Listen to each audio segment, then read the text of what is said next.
నమస్తే. నేను దేవరెడ్డిపల్లి రాజేష్ అడ్వకేట్‌గా ఉన్నాను. ఇటీవల శివాజీ గారు మహిళల డ్రెస్సుల పైన కమెంట్ చేయడం జరిగింది. కమెంట్ చేస్తూ కొన్ని 2 పదాలు వాడడం జరిగింది. అవి దొర్లాయని అనుకుంటున్నాను. ఆయన చెప్పిన విషయం అయితే స్వాగతించాల్సిన విషయమే. కాకపోతే ఆ 2 పదాలు వాడకుండా ఉండింటే బాగుండేది. అయితే అతను అలా చెప్పడం కరెక్ట్ కాదని, మహిళల డ్రెస్సు యొక్క స్వాతంత్రాన్ని హరించినట్లయిందని సినీ నటి అనసూయ గారు స్పందిస్తూ చాలా ట్రోల్ చేస్తున్నారు. ఇది కరెక్ట్ కాదు. మనకు రాజ్యాంగం వాక్ స్వాతంత్రం ఇచ్చింది. అలాగని మనం ఇతరుల హక్కులకి భంగం కలిగేలా మాట్లాడితే ఎలా చట్టపరంగా ఇది అవుతుందో, ఇబ్బంది అవుతుందో, అలాగే ఈ డ్రెస్సుల వ్యవహారంలో కూడా అంతే. మనం ఇష్టం వచ్చిన డ్రెస్సుల్ని మనం వేసుకోవచ్చు, మనకు నచ్చిన డ్రెస్సులు మనం వేసుకోవచ్చు. కానీ వాటి వల్ల ఇతరులకు ఇబ్బంది కలగకూడదు.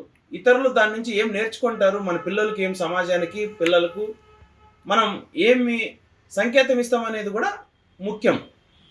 కాబట్టి మనం వేసుకునే డ్రెస్సుల పైన మనకు అవగాహన కలిగి ఉండాలన్నదే శివాజీ యొక్క అంశం. అంతే తప్ప ఆయన మహిళలు ఇలాంటి డ్రెస్సులే వేయాలి, చీరలే కట్టుకోవాలి, చూడీదార్లే వేయాలి అని ఆయన చెప్పలేదు.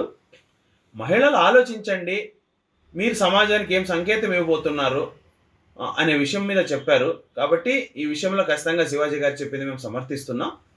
అనసూయ గారు చెప్పింది సమాజం కూలంకుషంగా చర్చిస్తూ ఉంది, గమనిస్తూ ఉంది. అన్నీ కూడా దీనిపైన చర్చ జరగాల్సిన అవసరం ఉంది సమాజంలో. ఆమె చెప్పింది ఎంతవరకు కరెక్టో, ఎంతవరకు సబబో ఈ సమాజం ఆలోచిస్తూ ఉంది.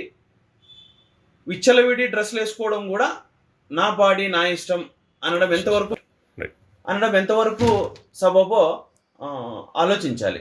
కాబట్టి శివాజీ గారు అన్నది మనం పాజిటివ్గా తీసుకొని దీనిపైన ఆలోచించి ఈ సమాజం దీనిపైన చర్చ చేసి ఈ మహిళలు డ్రెస్సుల పైన జరుగుతున్న వివాదానికి విషయంలో శివాజీ గారికి మనం అందరం సపోర్ట్ చేయాల్సిన అవసరం ఉందని నేను భావిస్తున్నాను. నా పేరు సత్యనారాయణ, రాయదుర్గం. హిందూ సాంప్రదాయం ప్రకారం బట్టలు వేసుకోవాలని చెప్పేసి శివాజీ గారు చెప్పడం చాలా మంచిది.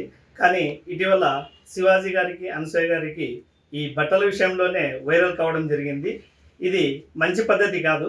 కేవలం డ్రెస్సెస్ గురించి దీన్ని ప్రస్తుతము సోషల్ మీడియాలో వైరల్ కావడం చాలా ఇదిగా ఉంది. ఈరోజు హిందూ సాంప్రదాయం ప్రకారం బట్టలు వేసుకోవాలని చెప్పడం తప్పు కాదు. తల్లిదండ్రులు కూడా గమనించాలని చెప్పేసి గతంలో సుమన్ గారు కూడా చెప్పారు ఈ విషయం పైన. అప్పట్లో లేని ఇది అర్థం చేసుకోలేని అనసూయ గారు ఈరోజు ఎందుకు దానిపైన ఎక్కువ పట్టుబడి వైరల్ చేస్తుందో అర్థం కావడం లేదు. ఆమె గతంలో చిత్రాల్లో నటించినప్పుడు ఆమె ఏ పాత్రధారుల్లో ఆ సబ్జెక్టు సంబంధించి ఇది వచ్చి ఉంటుంది కాబట్టి ఆ సబ్జెక్టుకి ఆమె న్యాయం చేసి ఉండొచ్చు. కానీ ఈరోజు ఆమె వేసిన డ్రెస్సులే ఈరోజు వైరల్ అవుతూ ఉన్నాయి. ఇది చాలా ఇది ఆమె చేసుకున్న నష్టమే.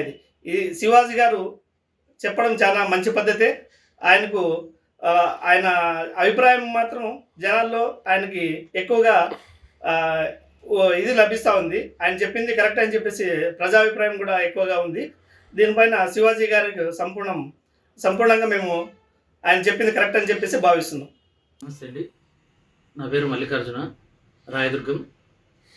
ఇటీవల సినీ నటుడు శివాజీ గారు మరియు సినీ నటి అనసూయ గారి మీద చేసినటువంటి వ్యాఖ్యల్ని ఈరోజు సోషల్ మీడియాలో కానీ అన్నింటా వైరల్ అవుతూ ఉంది. ఇందులో ఆయన మాట్లాడిన పదజాలం వర్షన్ రాంగ్ అయి ఉండొచ్చు, కానీ ఆయన మంచి ఉద్దేశానికే మాట్లాడాడు. దీనిపై గత సినీ నటులు కూడా, పాత సినీ నటులు కూడా, మహిళా నటులు వీళ్ళందరూ ఆమె నటించే సినిమాలో ఎలాగైనా నటించవచ్చు, కానీ పబ్లిక్లో వచ్చేటప్పటికి మాత్రం మంచి దుస్తులు కట్టుకుంటేనే బాగుంటుందని మహిళా సినీ నటులు కూడా దానిపై మాట్లాడడం జరిగింది. దీనిపై గత అనసూయ గారు సోషల్ మీడియాలో పోస్ట్ చేసినటువంటి ఫొటోస్ అన్నిటినీ ఈరోజు మరియు అదే సోషల్ మీడియాలో పోస్ట్ చేసి, అమ్మ తల్లి, ఇవి మీరు ఇంతకుముందు పోస్ట్ చేసినటువంటి ఫొటోస్ ఇవి కరెక్టా కాదా అని మీరే ఆలోచించండి అని అనడం జరిగింది. కనుకనే దీని విషయంపై శివాజీ గారు మాట్లాడే దాంట్లో తప్పు ఎటువంటి లేదని చెప్పేసి నేను భావిస్తున్నాను. చరిత్ర సృష్టించినోడు ఇప్పుడు ఆ చరిత్రని తిరగరాయబోతున్నాడు. అబద్ధాల గోడల్ని బద్దల కొట్టి నిజాలను రాగా మీ ముందుంచబోతున్నాడు. నిజమైన వార్తల కోసం వెంటనే డౌన్లోడ్ చేసుకోండి రా యాప్ని.